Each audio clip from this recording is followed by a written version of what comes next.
নামটা দেখে বুঝতেই পারছো, বলার আর দরকার নেই। পেঁয়াজ কুচি নিয়ে নিলাম, এখানে সব কিছু মিলিয়ে একটা পেস্ট তৈরি করে নিলাম। আর ওই পাশের পেস্টটা দেখতে পাচ্ছ, সেটা ছিল আলাদা একটা বাদাম বাটার পেস্টের সঙ্গে আমি কিছু পেঁয়াজের বেরেস্তাটাও নিয়ে নিলাম। এখানে মাছটাকে একটু হালকা সাদা তেলে ফ্রাই করে নিলাম, লাল তেল না কিন্তু। তারপর সব মশলা দিয়ে এগুলিকে একটু আমি ভাজি করতে শুরু করলাম। তারপর আরামসে করতে করতে করতে দেখতেই পাচ্ছ, এক হাতে ক্যামেরা আর এক হাতে খুন্তি দিয়ে নাড়ছি।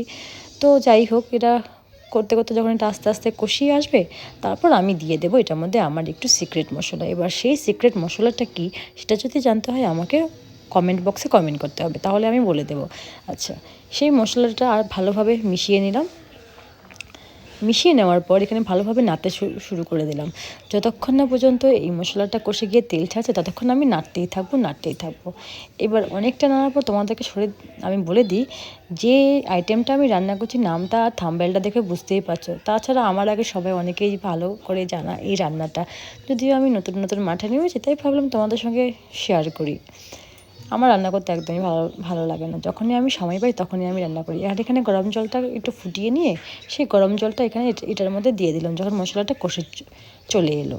মশলাটা কষার পর যখন দেখলাম যে ভালো করে মাছগুলিকে দিয়ে দিলাম, মাছগুলিকে দেওয়ার পর উপরে হালকা করে কাঁচা লঙ্কা কেটে দিয়ে দিলাম, আর সঙ্গে একটু বেরেস্তাটা যেটা পেঁয়াজের বানিয়েছি সেটাও দিয়ে দিলাম। তো তোমাদের একটু বাড়িতে বানিয়ে একটু দেখে বলবে তো, খেয়ে বলবে তো কীরকম হয়েছে আমার এই ডিশটা। ভালো লাগলে ভিডিওটা শেয়ার করে দিও, কমেন্ট করে দিও, লাইক করে দিও। Thank you.